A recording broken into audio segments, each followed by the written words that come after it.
Are you looking for a quick lunch that won't take longer than 10 minutes to prepare?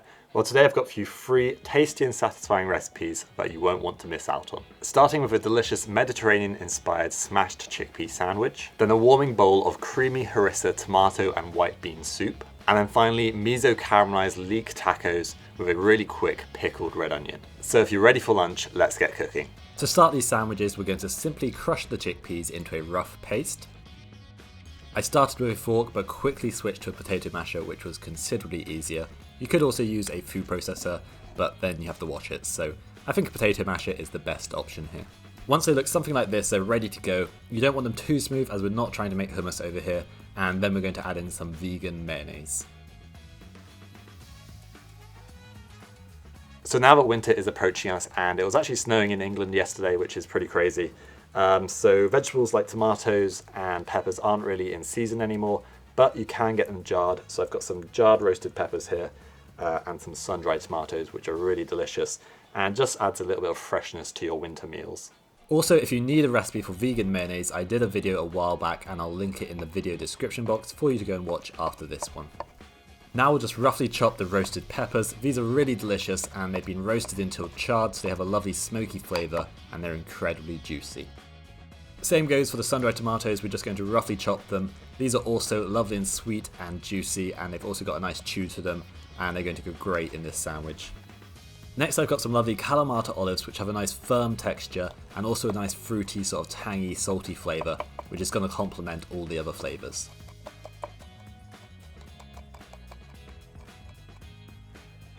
And finally I've got a small handful of fresh parsley, which I'm just going to finely slice. Add all these ingredients to the bowl with the chickpeas and the mayonnaise, and then we're going to add a few extra ingredients, starting with some ground coriander and ground cumin. Cumin adds a lovely earthy, fragrant flavour, and the coriander has a nice lemony flavour as well. Then some dried oregano. I'm going to go for 2 teaspoons here.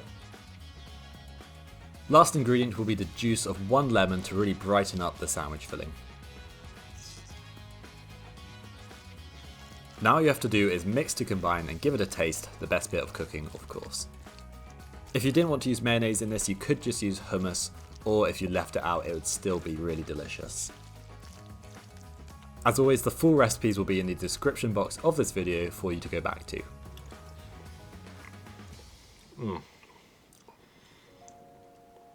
That is really delicious. Just needs a good grinding of pepper and maybe a touch of salt.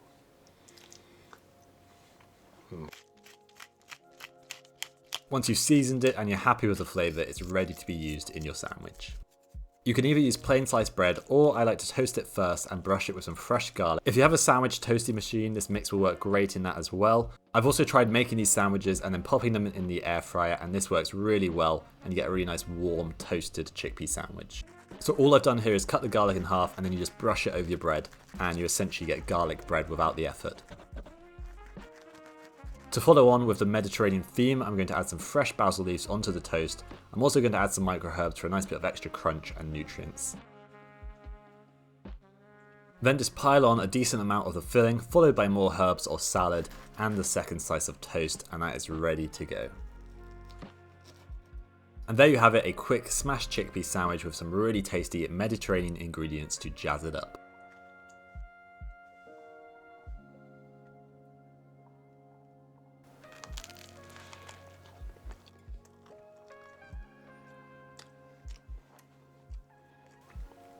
So good. That gives you the perfect taste of the Mediterranean during these cold winter months. You've got lovely, juicy, smoky roast red peppers. You've got chewy sun-dried tomatoes, creamy and nutty chickpeas. Absolutely delicious. Definitely give this one a go. This is a great one for meal prep. I've made about 4 to 6 portions here, I would say, and it will keep in the fridge for about 4 days. And then throughout the week, I can use it in sandwiches, wraps, or just on its own. Also with some pasta would be really nice. Lots of great options for using this delicious Mediterranean smashed chickpeas. I'm usually not a huge fan of tomato soup because it's usually quite boring, but this is definitely not that, and it comes together incredibly quickly. We're going to start by zesting a few cloves of garlic into some olive oil and frying it for around 30 seconds until it starts to sizzle and release its beautiful aroma. So one of the quickest ways to get bags of flavour into a dish is to use a pre-made paste such as this rose harissa paste that I'm going to be using in this soup. It's got loads of herbs and spices already in it, such as paprika, red chili pepper, rose petals, lots of great flavours, and that's just going to really enhance your dish. And all you have to do is add a nice big dollop of it and you're good to go. You could use other pastes such as chipotle if you're making a Mexican soup, or for example a curried parsnip soup, you could just add a good dollop of curry paste, and that's a quick way to add lots of flavour. So here is the harissa paste. It's got an amazing deep red colour from those chilies, and it's also got a lovely floral flavour from the rose petals. This kind of helps reduce the heat from the chilies as well. Simply add a good dollop of this to the pan with the oregano, and we're just going to fry it for around 30 seconds to start bringing out the flavour. Then add in your chopped tomatoes and remember to wash out the cans so you don't leave any tomatoes behind. I would usually simmer a soup for at least 20 minutes to help develop the flavour, but today we've only got a few, so I'm going to add a couple of ingredients to help it along, starting with some balsamic vinegar for acidity and a little tang. Then I've got some dark soy sauce for that rich, umami, salty flavour, a touch of maple syrup to bring out the sweetness of the tomatoes.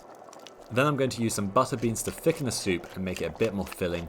These will make the soup a lovely velvety texture, and they're a great alternative to thickening soup with cream. Season the soup generously with pepper and a little salt if you think it needs it. Then just bring the soup to a rapid simmer and cook it for 3 to 5 minutes or until it starts to thicken slightly. Now all we have to do is blend the soup. I advise using a ladle rather than pouring it in from a pan, just so you avoid splashing it everywhere. Make sure your blender is suitable and safe for blending hot liquids, and if it's not, just let it cool and then blend it. Some blenders have quite a strong suction lid, so when you go to open it you then get splashed with really hot soup, which is less than desirable, so just be careful. Make sure to taste and add any more salt, pepper or vinegar that you feel it needs. Then you've got a beautiful velvety smooth tomato soup with a nice kick of harissa, and now we're going to make a quick dressing to go on top.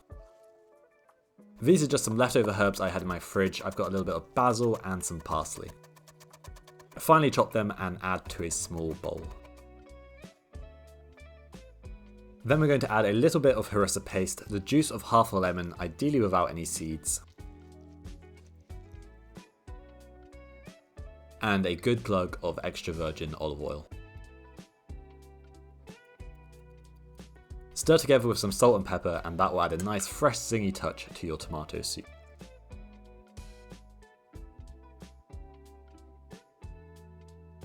Serve up your soup with some crusty bread. I've got this really nice olive bread which I'm slightly addicted to at the moment, and then drizzle over your dressing. This is the perfect soup for a cold winter's day with a little spice from the harissa to warm you up.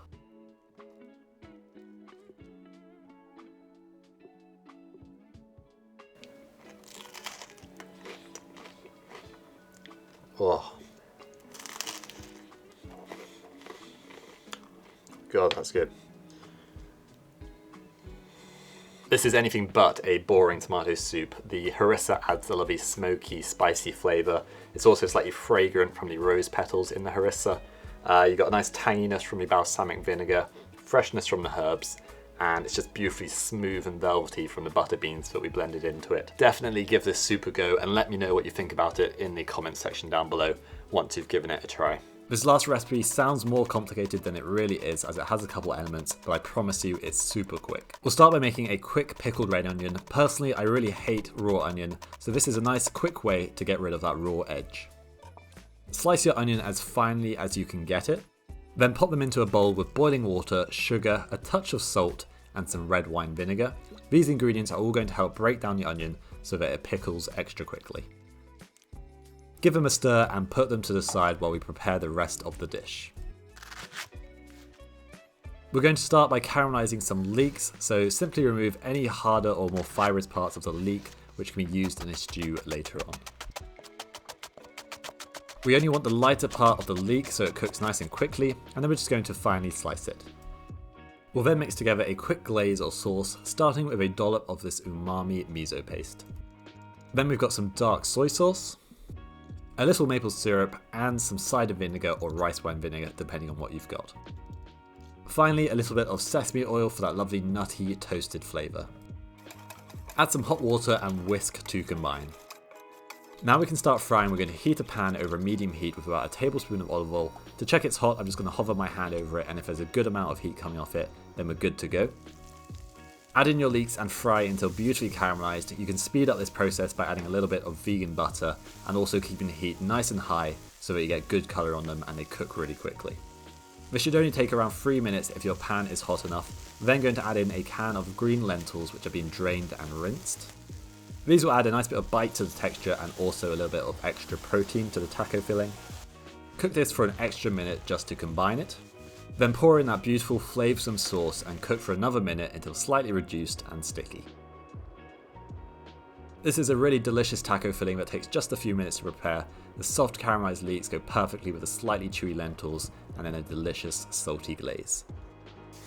Take your filling out of the pan and then we're going to give it a quick wipe out before cooking the corn tortillas. I've only got one hob, but at home you've probably got a few, so you could cook the tortillas at the same time as the leeks to save time. Get the pan scorching hot and cook the tortillas for about 45 seconds on each side or until bubbles start to appear and the tortillas start to brown. I like to wrap the tortillas around a rolling pin so they sort of set in a slightly curved shape, making them easier to fill. You could also get a taco holder, which are quite handy as well.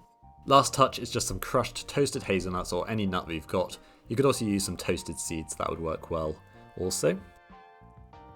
To assemble, spoon in your leek and lentil filling, followed by the pickled onions, the toasted hazelnuts, and some fresh coriander.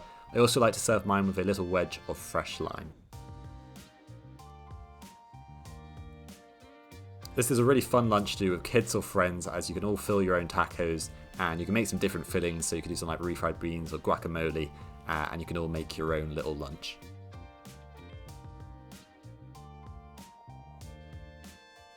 Let's dig in. A little bit of lime. Nice.